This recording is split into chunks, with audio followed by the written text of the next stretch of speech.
زبان جو کچھ بولتی ہے اس سے دل میں ایک صفت پیدا ہوتی ہے، دل میں ایک کیفیت پیدا ہوتی ہے زبان کے بولنے سے۔ مثلا جب آدمی زبان سے کوئی تضرع اور زاری کی باتیں کرتا ہے تو، یا رکت کی باتیں کرتا ہے، نوحہ گری کی باتیں کرتا ہے، تو اس سے دل میں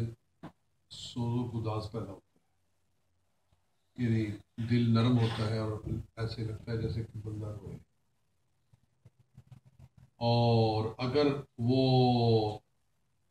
زبان سے کوئی خوشی کی باتیں کرے، کوئی خوش کن باتیں کرے، تو اس سے دل میں ایک خوشی کی حرکت پیدا ہوتی ہے۔ تو اسی طرح وہ کہتے ہیں کہ اگر زبان سے آدمی بری باتیں کہتا ہے تو دل میں تاریکی پیدا ہوتی ہے، دل کے اندر ایک سیاہی پیدا ہوتی ہے۔ اور جب حق بات کہتا ہے، نیک بات کہتا ہے، ذکر کرتا ہے، تلاوت کرتا ہے، تو اس سے دل کے اندر روشنی پیدا ہوتی ہے۔ اور جب کوئی جھوٹی بات کہتا ہے، ٹیڑھی بات کہتا ہے، تو اس کے دل کے آئینے کے اندر بھی ایک ٹیڑھا پن آتا ہے، تو اس کا دل ناہموار ہو جاتا ہے۔ اسی لیے وہ کہتے ہیں کہ جھوٹے لوگوں کے خواب اکثر سچے نہیں ہوتے، جھوٹ بولنے والوں کے خواب اکثر سچے نہیں ہوتے، اس لیے کہ ان کا جب دل ٹیڑھا ہے تو دل کے اندر جو خیالات آتے ہیں وہ بھی ٹیڑھے ہوتے ہیں۔ تو گویا ان کی گفتگو کا خلاصہ یہ ہے کہ آدمی بہت سوچ سمجھ کے بولے کہ وہ کیا بول رہا ہے، کہ اگر کوئی غلط بات کہے گا تو اس کی وجہ سے اس کے دل کے اندر تاریکی پیدا ہوگی، دل کے اندر ٹیڑھا پنی آئے گی۔ اور نبی اکرم صلی اللہ علیہ وآلہ وسلم کا ارشاد ہے کہ ایمان راست نہیں ہوتا جب تک دل راست نہ ہو، پھر سیدھا نہ ہو، اور دل راست نہیں ہوتا جب تک کہ زبان راست نہ ہو۔ اور نبی پاک صلی اللہ علیہ وآلہ وسلم نے حضرت معاذ کو یمن کا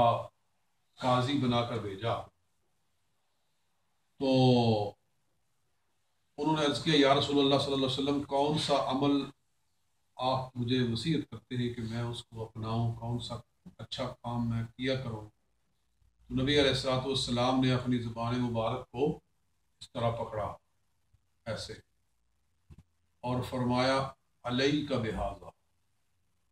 بس اس کو پکڑ کر، اس کو سنبھال کے رکھنا ہے، یعنی اس کے لڑکھڑانے سے تم لڑکھڑا جاؤ اور اس کے سنبھلنے سے تم سنبھل۔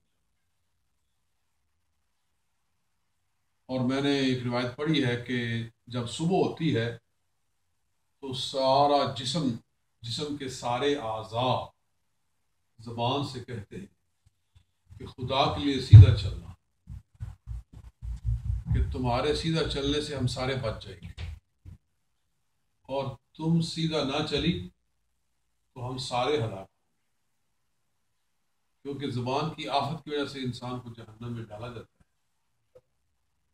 تو سارا جسم اس سے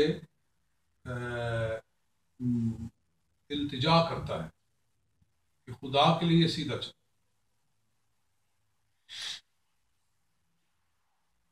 تو حضرت معاذ رضی اللہ تعالیٰ عنہ کو حضور صلی اللہ علیہ وسلم نے جو سب سے بڑی وصیت فرمائی وہ یہ تھی کہ اپنی زبان کو تم نے سنبھال۔ اور حضرت عمر فاروق رضی اللہ تعالیٰ عنہ نے ایک مرتبہ دیکھا کہ جناب صدیق اکبر رضی اللہ تعالیٰ عنہ اپنی زبان کو پکڑے ہوئے ہیں اور اس کو اس طرح مسل رہے۔ میں نے کہا اے خلیفہ رسول صلی اللہ علیہ وسلم، آپ یہ کیا کر رہے ہیں؟ انہوں نے فرمایا کہ اسی مردار نے بہت سے کام کروائے، اپنے آپ کو وہ کوس رہے، اپنے آپ کو وہ ڈانٹ رہے، حالانکہ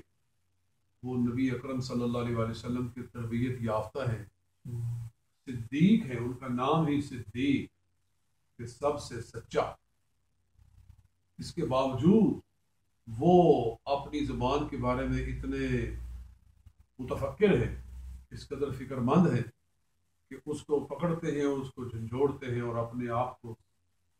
کوستے ہیں۔ تو اسی طرح اور پھر حضرت صدیق اکبر نے کہا کہ رسول اکرم سید عالم صلی اللہ علیہ وسلم نے ارشاد فرمایا ہے کہ آدمی کی اکثر خطائیں اس کی زبان سے ہوتی ہیں، اور فرمایا کہ جو عبادت سب سے زیادہ آسان ہے وہ میں تمہیں بتاؤں وہ کیا ہے؟ وہ خاموشی ہے۔ سب سے آسان عبادت کہ جس کے لیے کچھ بھی نہیں کرنا پڑتا، بلکہ یہ ہے کہ ہونٹ بند رکھنے پڑتے ہیں، یہ سب سے آسان عبادت ہے۔ اور فرمایا کہ جو شخص اللہ تعالیٰ اور روز قیامت پر ایمان رکھتا ہے اسے چاہیے کہ نیک بات کہے، نہیں تو خاموش رہے۔ یہ عربی میں حضور نے اس سے فرمایا کہ من کان یؤمن باللہ والیوم الآخر فلیقل خیرا او لیصمت، جو اللہ پر اور قیامت پر ایمان رکھتا ہے وہ خیر کہے، اچھی بات کہے، او لیصمت یا چپ رہے۔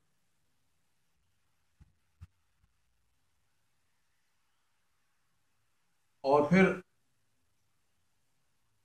سید عالم صلی اللہ علیہ وسلم کا ایک اور ارشاد روایت کر رہے ہیں کہ آپ فرماتے ہیں کہ جو بہت باتیں کرتا ہے اس کے کلام میں اکثر خطا اور غلطی ہوتی ہے، اور جس کے کلام میں اکثر خطا اور غلطی ہوگی وہ بڑا گناہ گار ہے، اور جو بڑا گناہ گار ہے اس کے واسطے آتش دوزخ کی ہوتا ہے۔ تو اللہ تعالیٰ ہمیں زبان کی حفاظت عطا فرمائے۔ یہ بڑی پتہ کی باتیں ہیں، نہایت ہی اہم باتیں ہیں۔ تو انہوں نے آگے فرمایا ہے اور بڑی خوبصورت بات کہتے ہیں کہ آدمی جو باتیں کرتا ہے نا، منہ سے جو الفاظ ادا کرتا ہے ان کی چار قسمیں ہوتی ہیں۔ پہلی قسم تو یہ ہے کہ جس میں نقصان ہی نقصان ہو، دوسری وہ ہے کہ جس میں نفع بھی ہو نقصان بھی ہو، تیسری وہ ہے کہ جس میں نہ نفع ہو نہ نقصان ہو، وہ فضول بات ہے۔ تو اس کا بھی پھر بھی نقصان ہے کہ اس نے وقت تو ضائع کیا ہے، کہ جس میں نفع نہیں نقصان نہیں، مگر پھر بھی بولا تو ہے، ٹائم تو لگایا ہے، پھر بھی اس نے وقت ضائع کیا ہے۔ یہ تین چیزیں ہو گئی۔ اور چوتھی وہ ہے کہ جس میں صرف نفع ہی نفع ہو، یعنی چار ہوگی نا۔ پہلی وہ کہ جس میں نقصان ہی نقصان ہو، دوسری وہ کہ جس میں دونوں ہو، نفع بھی نقصان بھی ہو، تیسری وہ ہے کہ جس میں دونوں نہ ہو، اس میں بھی ایک نقصان ہے، اور چوتھی چیز وہ ہوتی ہے جو آدمی بولتا ہے کہ جس میں صرف نفع ہو۔ تو آپ فرماتے ہیں کہ اس کا مطلب یہ ہوا کہ آدمی جو کچھ بولتا ہے اس میں سے تین حصے نہ بولنے کے لائق، صرف ایک حصہ بولنے کے لائق، چوتھا حصہ بولنے کے لائق۔ تو گویا کہ اکثر آدمی جو کچھ بولتا ہے وہ تین حصے اس کے نقصان دہ ہوتے ہیں اور ایک حصہ اس کا فائدہ ہے۔ اور اللہ تعالیٰ قرآن پاک میں ارشاد فرماتا ہے لا خیر فی کثیر من نجواہم، یہ کل رات جو منظر پڑی گئی اس میں یہ آیا تھا 28ویں سپارے کے شروع میں سورہ مجادلہ میں، کہ لوگ جو سرگوشیاں کرتے ہیں ان میں اکثر بھلائی نہیں ہوتی۔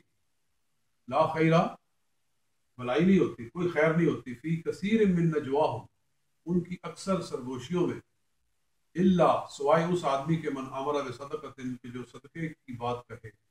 او معروف یا بھلائی کی بات کہے، الا من امر بصدقۃ او معروف او اصلاح بین الناس، یا لوگوں کے درمیان میں اصلاح کی بات، یہ بات کہے تو اس میں بھلائی ہے۔ اس کے سوائے انسانوں کی اکثر باتوں میں تو گویا امام غزالی جو کچھ ارشاد فرما رہے ہیں یہ سارا اسی آیہ مبارکہ کے نیچے اور اس لیے نبی اکرم صلی اللہ علیہ وسلم کا ارشاد ہے من صمت نجا، جو چپ رہا اس نے نجات، جو چپ رہا وہ بچ گیا، کیونکہ جب بولے گا تو پھر کوئی نہ کوئی لڑکھڑا ہے۔ تو زبان کی وہ اب آگے آفتیں بیان کرنا شروع کرتے ہیں کہ زبان کی آفات کیا ہے، تو ان میں سے